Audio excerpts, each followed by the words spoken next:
here's what I'm going to share with you. We are in a bear market by volume, which is the number of transactions in the real estate business is officially down at 20%.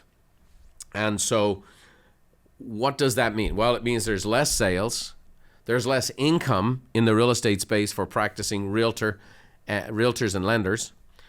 So that part is certainly affected. And then also homeowners. What does that mean? If someone's trying to get into the market, are our prices capitulating? Are we looking at foreclosures? All those types of things. So I'm going to try to give you a little bit of a background.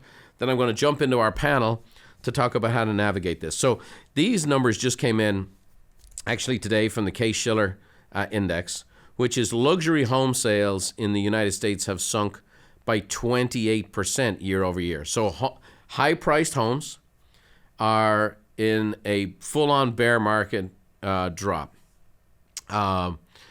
The regular market is 19.5%. So overall, we're certainly over 20%. And of course, the properties in the areas that appreciated the most are struggling the most, okay? So the fastest cooling housing markets in the U.S. are Seattle, Las Vegas, San Jose, San Diego, California is number 4. Sacramento and Denver are tied. Phoenix, Oakland, Northport, Florida, Tacoma, Washington, Austin, Texas is number 11. Raleigh, North Carolina, Cape Coral, or Cape Coral as they say, Florida, Stockton, and Portland. Bakersfield, Jacksonville's number 17, Tampa's 18, Orlando's 19, and number 20 is Dallas, Texas. So if you look at those markets, a whole bunch of them, so let's see, 5 of them are in Florida, 3, 4, 5, 6, 7 of them are in California. That makes sense. These are places where people moved to.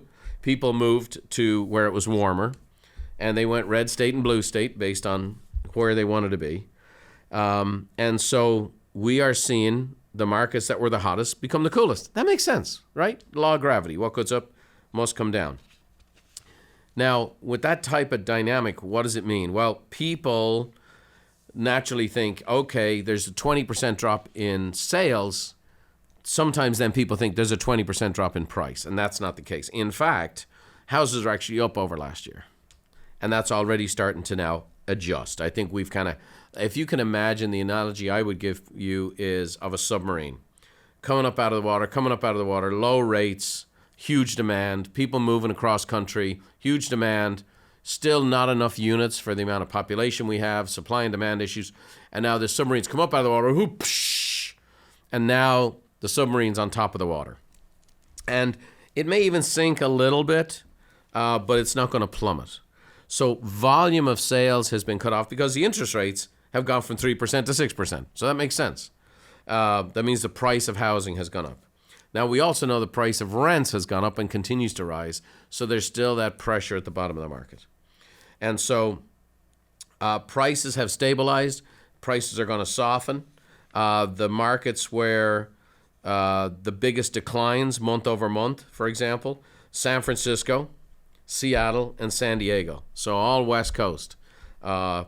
Seattle and San Francisco's down 3.6%. And San Francisco has other extenuating circumstances with crime, with, you know, what I call mismanagement of the city. I have friends who have businesses there. They're leaving. And even then, it's only down 3.6%. Seattle's down 2.5%. You could certainly claim some of the same issues there. And then San Diego's down 2%. Why? Because it was actually the fastest growing appreciating market in the country. So personally, I'm glad to see it level off. So we have a volume of transactions are down, pricing stabilizing but starting to soften. Rates have doubled, and we're seeing numbers all across the board. The high-end market especially is showing now, you know, what was originally, this is where a lot of money was in the system, cash was in the system, the stock market was doing great. All of that's kind of coming home to roost. And so now you're looking at 28% drop-off in luxury homes and a 10% drop-off in luxury home prices. And so I just recently sold a luxury home, and I basically took months to massage this transaction through until it closed, knowing full well that there were some concessions to be made because there were big concessions coming with price, and we didn't want to get into that.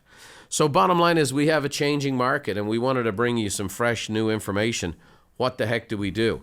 And I brought in 3 experts. I want them to introduce themselves to you because I'm hoping you're going to get to see a lot of these folks. And we have Amy Somerville, Jamie Nowak, and Dave McGee. Hi, guys. Amy, I'm going to start with you. Tell them a little bit about who you are, where you come from, and how you ended up hanging out with the Buffini and Company.